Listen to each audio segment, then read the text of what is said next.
درود بر همه زن جانم. آقا دوباره ازتون عذرخواهی میخوام راجع به این دو تا کثافت حرف بزنم. دیروز خانم بهادر کامنت به من نوشته بود، گفته بود که فقط شما موند راجع به بهادر حرف بزنم. شما خیلی با ارزشین کثافتا، شما خیلی با ارزشی که راجع بهتون حرف بزنم. شما دوز و خلافکارین، پول مردم رو میخورین. شما آدم مهمی نیست، خودتون زیاد چیزی فکر نکنین. فقط اون بچه بیچاره ایرانی جوانا میان ترکیه، شما پاسپورتشون از دستشون میگیره، اونا رو میترسونم. من از اونا نیستم. ببین یه بلایی میارم تو سرتون.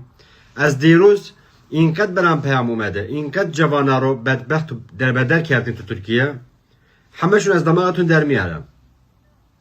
چند تا پاسپورت تو دستته، اونا سری برگردون به مردم. چرا پاسپورت مردم از دستشون میگیری؟ جوانه ها از ایران میکشین ترکیه، میگه بیا این کار بدیم به شما، کار کنین.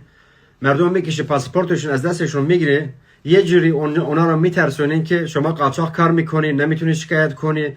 یا مخبرتون کار میکنه، پولشو هم نمیده، از روی اون پول ازشون میگیره، بعدا بیرون میکنه، بیچاره ها تو خیابانا میخوابن. من دیروز گفته بودم شما یه چیزی پول دارین، ماشین دارین، الان فهمیدیم که شما ببخشید هیچ گویم نیستید. روزانه هر پول از کی میخوری، اون روز یا گل میکشی یا مشروب میخوری. 4-5 تا آشغال مثل خودتون میاد دور برتون گل میکشین. اون گل از کجا میخری اونم میدونم. اون بچه‌تون به دنیا اومده، تا الان فکر نمی کنم یه نون حلال خورده باشه. همیشه نون حرام گذشت دهن بچه‌تون. چقدر کثافتین شما.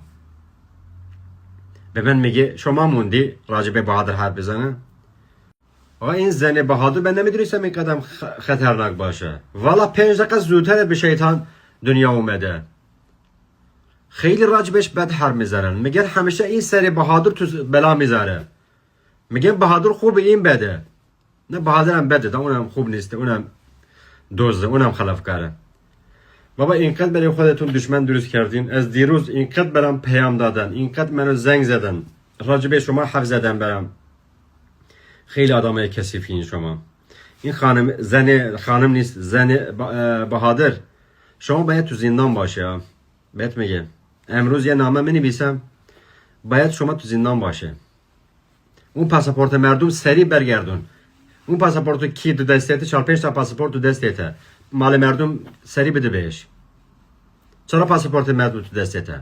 از جوانا خواهش میکنم لطفاً اینا هر چی گفت به اینا باور نکنین، پیش اینا کار نکنین.